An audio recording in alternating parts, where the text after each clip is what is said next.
नमस्कार दोस्तों। मध्य प्रदेश कई खंडों में बटा हुआ है, जिनमें से एक खंड है बघेल खंड। प्राचीन काल से बघेल खंड नाम चला आ रहा है। विंध्य प्रदेश तो अभी आजादी के बाद जब से मध्य प्रदेश से अलग हुआ, विंध्य प्रदेश बना, फिर वापस से मध्य प्रदेश में ही विंध्य प्रदेश समाहित हो गया। लेकिन बघेल खंड का अस्तित्व बहुत पुराने टाइम से, प्राचीन काल से है, लगभग मध्यकालीन सदी से। दोस्तों, मध्यकालीन में तीन गुटों के बीच में कड़ा संघर्ष चल रहा था। दक्षिण से राष्ट्रकूट, पूर्व में पाल, वहीं मध्य गुजरात से गुर्जर प्रतिहार। इन तीनों के बीच में कड़ा संघर्ष चल रहा था। उसी टाइम पर सामंतवादी युग भी आ चुका था। बड़े बड़े जो राजा हुआ करते थे, अपने प्रदेश के क्षेत्र के छोटे छोटे से जिले, छोटे छोटे से टीले, या यूं कहें कि राज्य सामंतों को दे दिया करते थे। छोटा सा राज्य संभालो, और लेकिन ये सारे निर्णय मेरे हिसाब से ही होंगे, बस तुम्हें संभालना है, यहाँ कानून व्यवस्था देखनी है, बाकी टैक्स वगैरह वसूल कर हमें ही देना है। इस तरह से सामंतशाही प्रथा चलने लग गई थी। इसी समय मध्य गुजरात में गुर्जर प्रतिहार राजा राज्य करते थे। इन्होंने अपना सामंत बनाया सोलंकी, चालुक्य वंश के सोलंकी थे, कुमारपाल को दिया गया अहिलवाड़ा। अहिलवाड़ा आज भी गुजरात में मौजूद है। अहिलवाड़ा का क्षेत्र कुमारपाल को दे दिया गया। कुछ समय पश्चात कुमारपाल ने भी अपना सामंत, या यूं कहें कि अपना, उन्होंने एक पार्टनरशिप रखा अपने मौसी के लड़के को, जिनका नाम था अर्णोराज। अर्णोराज को अहिलवाड़ा का ही एक छोटा सा हिस्सा, जिसका नाम था उस समय व्याघ्रपट्टी, तो व्याघ्रपल्ली को दे दिया गया। किसको? अर्णोराज को।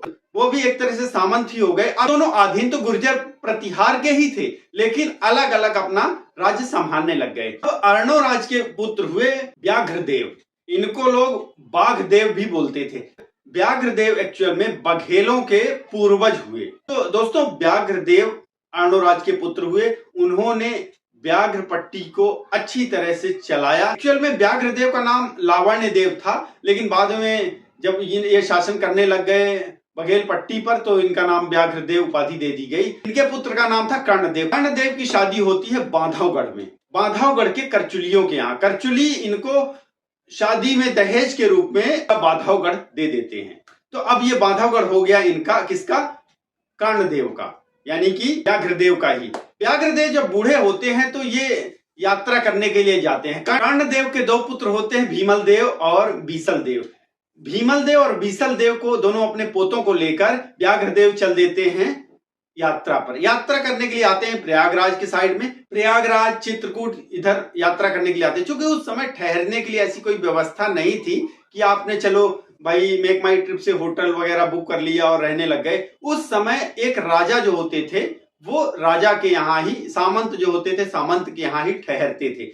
तो उस समय उन्होंने संदेशा भिजवाया, चित्रकूट के पास में, बांदा के पास में, पहले जो बांदा का क्षेत्र था वो कालिंजर के नाम से जाना जाता था। कालिंजर के क्षेत्र के राजा हुआ करते थे राजा राजभर। राजभर आज भी प्रसिद्ध है यूपी में। कालिंजर के राजा हुए राजा राजभर। राजा राजभर को संदेशा पहुंचाया जाता है कि व्याघ्रदेव अपने पोतों के साथ में तीर्थ यात्रा के लिए आए हुए हैं, तो ठहरने की व्यवस्था की जाए। राजा राजभर ने ठहरने के लिए, किला होता है मारफा फोर्ट, मारफा फोर्ट में व्याघ्रदेव अपने पोतों के साथ में यहाँ ठहरते हैं। राजा राजभर, जो कि कालिंजर के राजा होते हैं, सामंत होते हैं, वो इनको ठहराते हैं मारफा फोर्ट में। मारफा फोर्ट में ठहरे हुए होते हैं। तो उस समय ये जो सामंत या राजा कहें, राजभर आते हैं मिलने के लिए, किससे? व्याघ्रदेव से। व्याघ्रदेव से मुलाकात होती है। इसी मुलाकात में व्याघ्रदेव से राजा जो है सामंत राजभर, वो एक विनती करते हैं, रिक्वेस्ट करते हैं कि हमारा जो यहाँ का एक राज्य है छोटा सा, उस राज्य पर लोधियों ने कब्जा कर लिया है। उस राज्य का नाम है गहोरा। गहोरा राज्य जो कि चित्रकूट में आता था, उस गहोरा राज्य पर लोधियों ने कब्जा कर लिया है। तो वो राजभर रिक्वेस्ट करते हैं व्याघ्रदेव से कि इस गहोरा राज्य को हमें वापस दिलवा दो, तो हम ये राज्य आपको ही दे देंगे वापस, आपके पोतों को दे देंगे।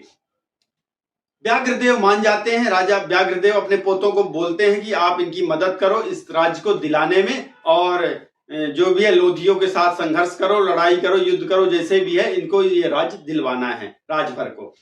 ये सब कह के अपना तीर्थ धाम संपन्न करके व्याघ्रदेव वापस लौट जाते हैं। तभी लोधियों के बीच में और राजभर, साथ में ये इनके बीसल देव भीमल देव जो पोते होते हैं, इनके बीच में संघर्ष होता है, लड़ाई होती है, युद्ध होता है, लेकिन ये हार जाते हैं। कौन? राजभर हार जाते हैं, बीसल देव और भीमल देव हार जाते हैं, लोधी इनको परास्त कर देते हैं। लेकिन ये हार मानने वाले कहां, इन्होंने एक चाल चली कि भाई ऐसे तो हम जीत नहीं पाएंगे लोधियों से। लोधियों का एक करीबी दीवान हुआ करता था तिवारी करके, तिवारी को बुलाया गया, बीसल देव भीमल देव ने बुलाया, तिवारी को बताया कि ऐसे ऐसे हमें ये गहोरा राज्य दिलवा दो, में से आधा हम तुम्हें दे देंगे।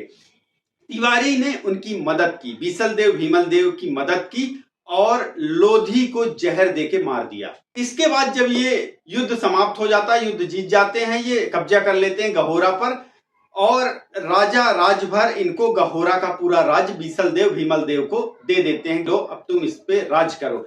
वही सामंतवादी प्रथा, राज तुम करो लेकिन इस पे हक अधिकार, निर्णय लेने का अधिकार हमारा ही होगा, ये ऐसा राजभर कहते हैं। जो होते हैं वो कालिंजर के राजा होते हैं। अब ये एक तरह से बीसल देव और भीमल देव बन जाते हैं सामंत, सामंत बन जाते हैं किसके? गहोरा के। गहोरा की जीत के बाद में बीसल देव भीमल देव बुलाते हैं तिवारी को, बोलते हैं कि भाई हमने वादा किया था, तुम ये आधा राज ले लो।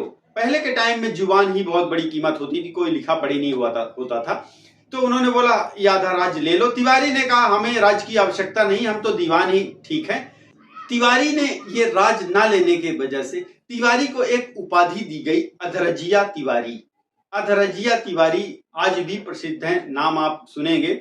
और एक साथ में सिंह की भी दो उपाधियां दी गई, बीसल देव भीमल देव ने इनको उपाधि दी, अधरजिया तिवारी और सिंह की उपाधि। तिवारी अपने काम पे लग गए, वो दीवान ही बने रह गए, इन्होंने अपना राज प्रारंभ रखा। लेकिन कुछ ही दिन के बाद बीसल देव को वापस गुजरात बुला लिया गया, क्योंकि गुजरात के जो उस समय के राजा हुआ करते थे, महाराज, ये तो सामंत हुए इनके पिता लोग, तो उन्होंने बुला लिया और बीसल देव को वहां का प्रधानमंत्री नियुक्त कर दिया। बाद में फिर उनकी मृत्यु के बाद में ये राजा भी बने बीसल देव। इन्होंने गहोरा को अपनी बघेल वंश की राजधानी बनाया, गहोरा बन गई बघेल वंश की राजधानी। तो यहां से शुरू होता है बघेल खंड। बीसल देव वापस चले जाते हैं, भीमल देव यहीं रुक जाते हैं। बीसल देव को यह बर्दाश्त नहीं होता कि हम सामंत ही बने रहेंगे। राजा राजभर उनकी गले की फांस बने हुए हैं, अटकते रहते हैं, हमेशा ही खटकते रहते हैं। 1299 में गुजरात में खिलजियों ने आक्रमण कर दिया, बीसल देव को भी मार दिया गया। वहां की राजधानी है बघेलवाड़ी, जो है वो बंद करनी पड़ी। बघेलवाड़ी को शिफ्ट कर दिया गया, कहां? यहाँ गहोरा में। अब ये राजधानी हो गई बघेल खंड की, अब ये बघेल वंशों की राजधानी बन गई। भीमल देव के पुत्र होते हैं रानीगंज। भीमल देव के पुत्र रानीगंज ने राजभर से स्वतंत्रता दिलाई और कालिंजर के राजा बन गए। वहीं रानीगंज के पुत्र हुए बुल्लार देव, ये बहुत ही साहसी पराक्रमी थे।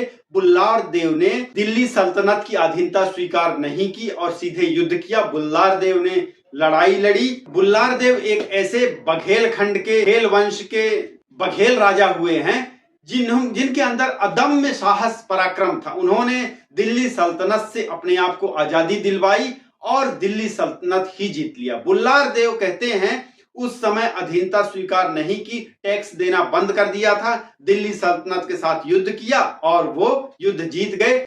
महाराजाधिराज की उपाधि भी मिली है और ये एक तरह के सम्राट भी बने। बुल्लार देव की पत्नी ने ही शीतला माता का मंदिर बनवाया, जो कि बघेल वंश की कुल देवी माना जाता है। अब बुल्लार देव के पुत्र हुए बीरम देव। कहते हैं कि बीरम देव ने आधा भारत ही जीत लिया था और आधे भारत के खुद सम्राट बन गए थे। बुल्लार देव से भी ज्यादा साहसी हुए बीरम देव। पूरा अमरकंटक से लेके प्रयागराज तक का पूरा राज जीत लिया था। इस तरीके से इस बघेल खंड की स्थापना हुई। बघेल वंश के राजाओं का युद्ध बुंदेलखंड से भी हुआ है। बघेलखंड बुंदेलखंड का भी काफी युद्ध हुआ। बीच में जब मुगल आए, मुगल के साथ में बघेलों ने मिलकर और बुंदेलियों को हराया, ये जरा गलत किया था। कई बार राजधानी जाती जाती बची है। वहां बांधवगढ़ एक बार राजधानी चली गई। कई बार ऐसे भी हुआ कि बघेली राजाओं ने लोगों की अधीनता स्वीकार नहीं की, टैक्स देना बंद कर दिया, तो फिर इन कालिंजर पे हमला हुआ, गहोरा पे हमला हुआ, युद्ध हुआ, वहां का गहोरा का युद्ध हार गए और उनको बांधवगढ़ अपनी राजधानी बनानी पड़ी। बाद में बुंदेलों के साथ में लड़ाई हुई, बुंदेलों ने इनको हराया तो इनको बांधवगढ़ भी छोड़ना पड़ा। बांधवगढ़ छोड़ने के पश्चात इन्होंने अपनी राजधानी बनाई रीवा, जिसके आखिरी महाराजा हुए स्वतंत्रता के बाद महाराजा मार्तंड सिंह। आगे कहानी जारी रहेगी इन बघेल वंश के राजाओं की। कितने राजा अभी बचे हुए हैं बुल्लार देव के बाद, देखते रहिए। ऐसे ही तमाम वीडियोस के लिए चैनल फाइंडोस को सब्सक्राइब कर लीजिए, वीडियो को लाइक करें, शेयर करें, क्योंकि जो छुपी हुई चीजें हैं ना, जो कहीं आपको मिलती नहीं है, बहुत रिसर्च करके इनको ढूंढ के लाना पड़ता है, वो चीजें हम लाने वाले हैं आगे आने वाले वीडियोस में। तो बने रहिए चैनल पर, चैनल को सब्सक्राइब करें, लाइक करें, शेयर करें, कमेंट अवश्य करें। बहुत बहुत धन्यवाद, नमस्कार।